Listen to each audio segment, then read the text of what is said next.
Good, thank you. इन्शुरन्सची process सुरू झाली आहे. आता लवकरच पैसे येतील आणि जमीन आहे. राणीने खूप ग्रेट काम केलंय. सगळा स्ट्रेस घालवला माझा.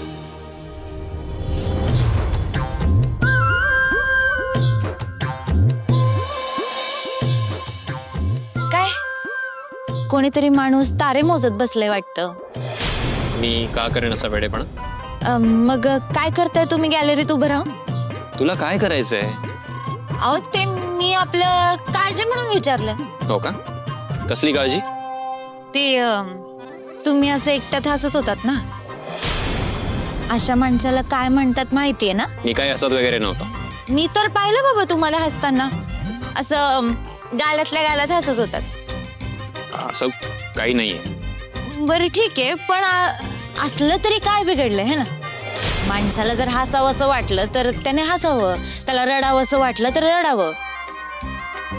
आपल्या मनाला जे वाटेल ना ते माणसानं मनसोक्त करावं, तरच तो माणूस आपल्या आयुष्यात खुश राहू शकतो. आणि बोलावं असं वाटलं तर बोलावं सुद्धा है ना. आता बोलायला कुठं पैसे लागतात?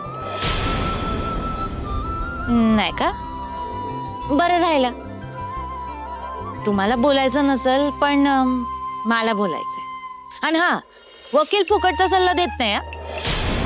पण ते मी आता घरचाच वकील आहे ना, म्हणून सांगते, कधीही कोणाला अंडर एस्टिमेट करू नये. जी गोष्ट एखाद्या मोठ्या दिप्पड हत्तीला जमत नाही ना, ती एक छोटीशी मुंगी करून जाते.